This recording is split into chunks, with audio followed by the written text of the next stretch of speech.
বাংলাদেশে এখন মিল্টন সমাদ্দার নামক এক যুবককে নিয়ে রীতিমতো তোলপাড় চলছে। এই ভদ্রলোক অনেকের কাছে অজানা ছিলেন, কিন্তু তার সাম্প্রতিক কিছু কর্মকাণ্ড বা কি করে যেন কি হয়ে গেল, তিনি মুহূর্তের মধ্যে সারা বাংলাদেশে ভিলেন হিসেবে রীতিমতো ভাইরাল হয়ে পড়লেন।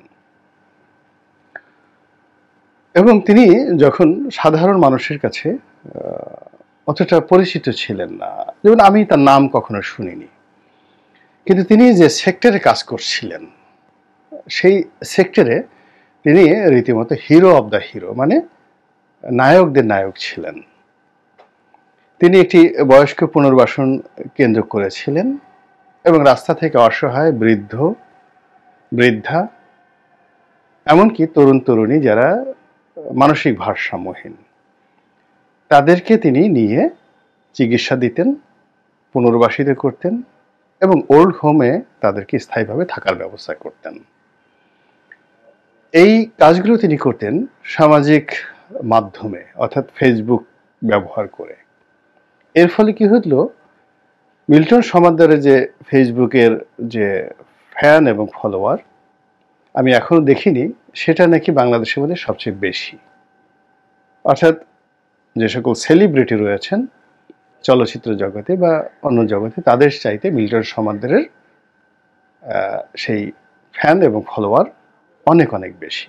রাজনীতিবিদদের সঙ্গে তো তুলনাই করা যাবে না, এটা কল্পনাই করা যায় না, আমি আসলে ভাবতেই পারি না। যেমন ধরুন, আমার 7.5 লাখের মতো ফেসবুক ফলোয়ার রয়েছে, প্রায় 7.5 লাখের মতো ইউটিউবের চ্যানেলে সাবস্ক্রাইবার রয়েছে। তো সেখানে মিল্টন সমাদ্দারের নাকি এরকম কয়েক মিলিয়ন, মানে আমার 6-7 গুণ এরকম হবে, আমি জানি না এখন পর্যন্ত।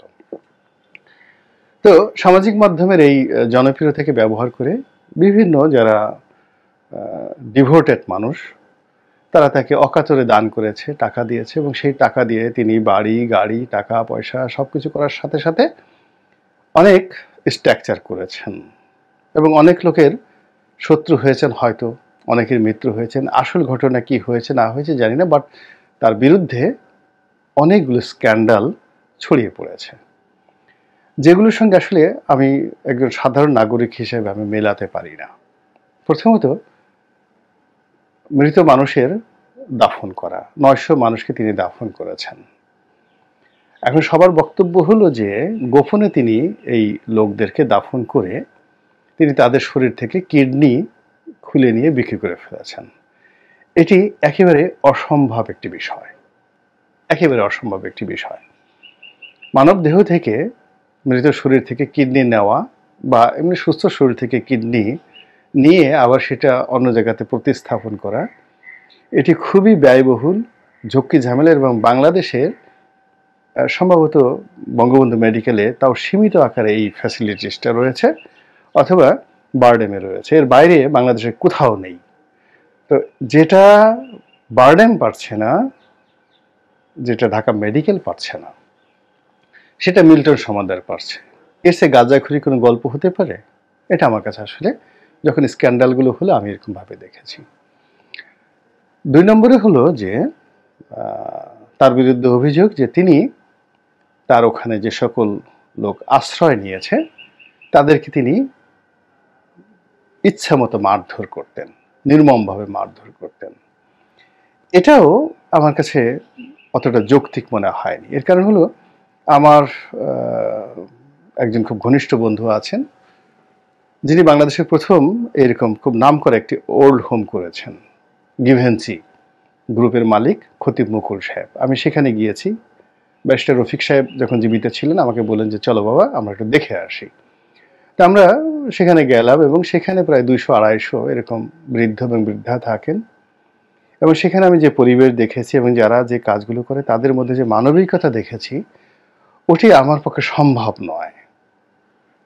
যে রাস্তায় যে মানুষটিকে, নারী বা পুরুষকে অসহায় অবস্থায় তার ছেলে মেয়েরা রাস্তায় ফেলে দিয়ে যাচ্ছে, সারা শরীরের পায়খানা, সারা শরীরে কুষ্ঠ, এরকম একটা লোককে তুলে এনে তাকে বিছানায় শোয়ানো এবং তার সঙ্গে কথাবার্তা বলা, এটি সাধারণ মানুষের পক্ষে সম্ভব নয়।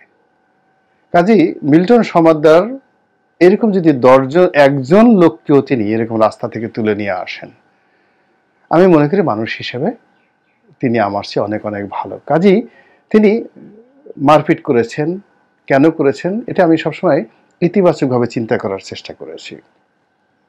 এর কারণ হলো তিনি কেবলমাত্র বয়স্ক লোকদেরকে আশ্রয় দেননি, তার সঙ্গে সঙ্গে মানসিক প্রতিবন্ধী এরকম অনেককে আশ্রয় দিয়েছেন। তো এরা অনেক সময় দেখা যাচ্ছে যে আনরুলি হয়ে পড়ে, বুড়া মানুষরা কিন্তু আনরুলি হয়ে পড়ে, যুবকরা আনরুলি হয়ে পড়ে, এবং সেক্ষেত্রে তাদের উপর শক্তি প্রয়োগ ছাড়া, মারপিট করা ছাড়া, তাদেরকে বেঁধে রাখা ছাড়া আসলে তাদেরকে নিয়ন্ত্রণ করা যায় না।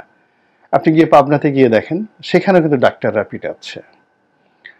এরপর আপনি যে সকল মাদক আসক্ত বা পুনর্বাসন কেন্দ্র আছে, পুলিশের একটা এরকম পুনর্বাসন কেন্দ্র রয়েছে, ভবঘুরে কেন্দ্র রয়েছে, সেখানেও কিন্তু কিছু কিছু মানুষ আনরুলি হয়ে যায়, সেন্স হারিয়ে ফেলে, এমন কিছু আচরণ করে যেখানে তাকে আসলে বুঝিয়ে সুঝিয়ে করা সম্ভব না, ওখানে তাকে শক্তি প্রয়োগ করতে হয়।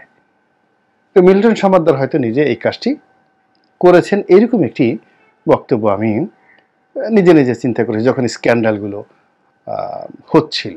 আমি নেতিবাচক চিন্তা করিনি। এরপরে চিন্তা করেছি যে খবরে আসলো যে তিনি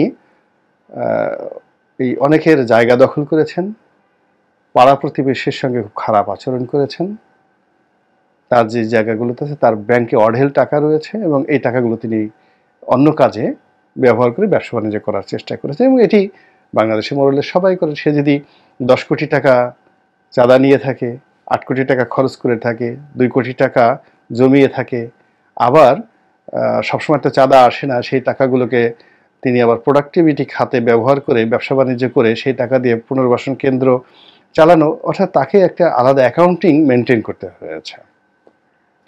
তো এটাও আমি তেমন কগনিজেন্সে নেইনি। অন্যদিকে তার সঙ্গে সবাই বলল যে সে যে নেতিবাচক কথাবার্তা করেছে, কর্মকাণ্ড করেছে, সেখানে রাজনৈতিকভাবে জনাব উবাইদুল কাদেরের সঙ্গে তার একটা সম্পর্ক আছে, এরকম সে সব জায়গাতে এটাকে সেল করার চেষ্টা করেছে। তো এটাও আমি মনে করেছি যে এটা সবাই করে, যখন একটু ভালো অবস্থা হয় একজন নেতাকে নিয়ে যায়, নেতারাও যেখানে একটু ভালো কাজ হয়, চ্যারিটেবল হয়, কারোর সাথে ছবি তুলে, কোনো সেলিব্রিটি মানুষ সেটা তার কাছে যায়, তো তিনি এগুলো নিয়ে এত চিন্তা ভাবনা করেন না, যার তার সাথেই নেতারা ছবি তুলেন, নারী পুরুষ সবার সাথে। মিল্টন সমাদ্দার হয়তো এরকম গেছেন, কিন্তু যেই মুহূর্তে মিল্টন সমাদ্দার ডিবি হারুন কর্তৃক তিনি গ্রেপ্তার বরণ করলেন, রিমান্ডে এলেন, এবং পুলিশ যখন সরাসরি তার বিরুদ্ধে মানে লোমহর্ষক মানে যার শুনলে লোম খাড়িয়ে যায়, পশম খাড়িয়ে যায়, এই ধরনের কথাবার্তা তিনি বলছেন, তার স্ত্রীর সাক্ষাৎকার নিচ্ছেন, গ্রামে তার বাবাকে তিনি পিটিয়ে সেখান থেকে চলে আসছেন, পাড়া প্রতিবেশীর সঙ্গে খারাপ আচরণ করছেন, এইগুলো সব রীতিমতো সিরিজ আকারে প্রকাশিত হচ্ছে। ফলে এখন আমি কনফিউজড যে আসলে মিল্টন সমাদ্দার নিয়ে আমি যে ধরনের চিন্তা ভাবনা করেছিলাম, কিন্তু ডিবি যে প্রতিবেদন, আমরা তো ডিবিকে অস্বীকার করতে পারি না, এটা একটা রাষ্ট্রীয় প্রতিষ্ঠান এবং তারা যে কাজকর্মগুলো করছে সেগুলো অন রেকর্ড। তো সেখানে তার যে অপরাধের ভয়াবহ চিত্র আসছে এবং তাকে যেভাবে মানসিক বিকারগ্রস্ত লোক হিসেবে প্রকাশ করা হচ্ছে, অর্থাৎ তিনি মাদক সেবন করছেন এবং মাতাল অবস্থায় গিয়ে তিনি বৃদ্ধ এবং বৃদ্ধাদেরকে পিটাচ্ছেন, অসহায়দেরকে পেটাচ্ছেন, এবং অসহায় লোকদের কান্না শুনে তার খুব ভালো লাগছে। ঠিক একই অবস্থা কিন্তু এরশাদ শিকদারকে নিয়ে হয়েছিল। বাস্তব অবস্থায় এরশাদ শিকদার কেমন ছিলেন আমরা এখনো জানি না, তখন মিডিয়াটা এতে এখনকার মতো এত ট্রান্সপারেন্ট ছিল না, কিন্তু এরশাদ শিকদার বলতেই মনে হতো যে পৃথিবীর সবচেয়ে বড় দানব সেই খুলনাতে আছে। সে নদীতে ভৈরব মানে সেখানে যে নদীটি রয়েছে সেই নদীতে মানুষ চুবিয়ে মারে, সে যাকিছে তাকে মেরে ফেলে, মানে এরশাদ শিকদারের মতো, বা আরেকজন লোক ছিল ডাকাত মুকিম গাজী, এদেরকে নিয়ে অনেকটা গল্পের মতো নৃশংসতার গল্প তৈরি হয়েছিল। তো সেই এরশাদ শিকদারের ফাঁসি হয়েছে, ঠিক একইভাবে এরশাদ শিকদারের মতো করে এখন এই মিল্টন সমাদ্দারের বিরুদ্ধে স্বয়ং রাষ্ট্রীয় প্রতিষ্ঠান ডিবি পুলিশ এই বক্তব্য দিচ্ছে। এবং ডিবি পুলিশ যখন এই বক্তব্য দিচ্ছে, এটা নিয়ে মামলা হবে, এটা নিয়ে রেকর্ড হবে, 164 ধারাতে মানে স্বপ্রণোদিত হয়ে জবানবন্দি দেওয়া সেটা হবে, পুলিশের চার্জশিট হবে। এবং এখন পর্যন্ত তাকে যেভাবে চিহ্নিত করা হয়েছে তাতে মনে হয়েছে যে এরশাদ শিকদারের চেয়েও সে ভয়াবহ ব্যক্তি। তাই যদি হয় তাহলে তার সঙ্গে যে ওবায়দুল কাদেরের সম্পর্ক, আওয়ামী লীগের সাধারণ সম্পাদক, এই বিষয়টিও জনাব হারুন সাহেব, ডিবির যে হারুন, তাকে প্রমাণ করতে হবে। অর্থাৎ এখানে জনাব ওবায়দুল কাদের সাহেবের সাথে তার কোনো সম্পর্ক ছিল না,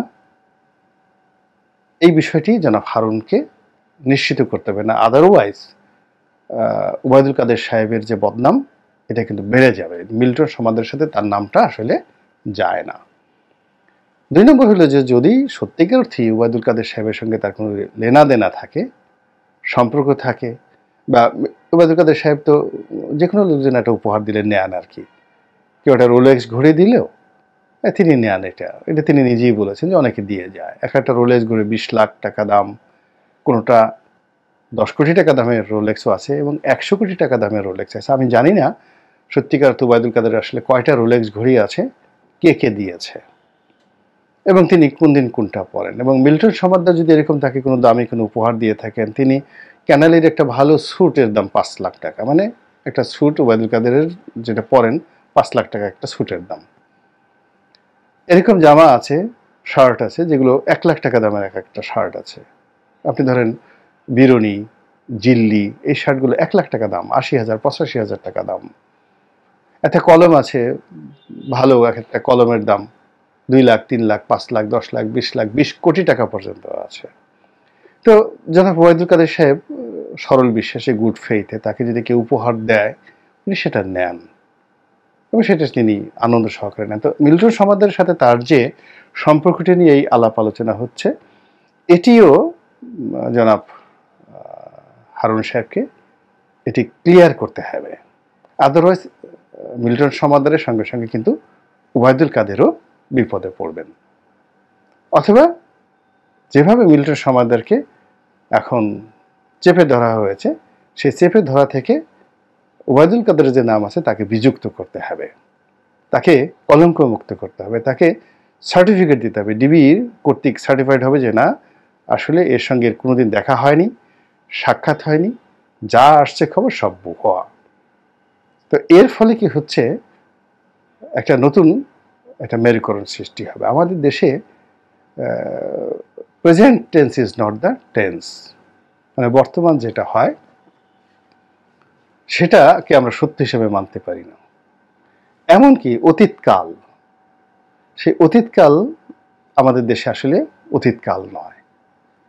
অতীত বলতে আমাদের এখানে বাস্তব চিত্র পেতে হলে 100 বছর অপেক্ষা করতে হয়।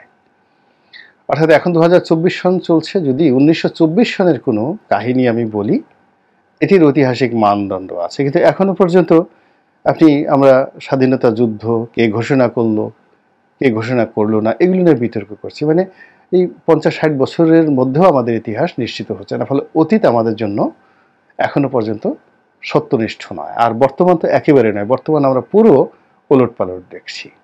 আর মাশাআল্লাহ আমাদের যে জ্ঞান, আমাদের যে বুদ্ধি, সেই বুদ্ধি দিয়ে আমরা ভবিষ্যৎকে বুঝতেই পারি না। ফলে মিল্টন সমাদ্দার নিয়ে অতীতে যা হয়েছে তাও যেমন আমরা জানি না, বর্তমানে যা হচ্ছে তাও আমরা বুঝতে পারি না, আর আগামীকাল যে কি হবে তাও আমরা ভাবতে পারি না। ব্যক্তিগতভাবে আমি মনে করি তিনি যদি ভালো কাজ করে থাকেন সত্যিকার অর্থে, তার জন্য দোয়া করছি, আল্লাহ তাকে যেন বিপদমুক্ত করেন। আর তিনি যদি সত্যিকার অর্থে মন্দ কাজ করে থাকেন তাহলে তার যেন দৃষ্টান্তমূলক শাস্তি হয়।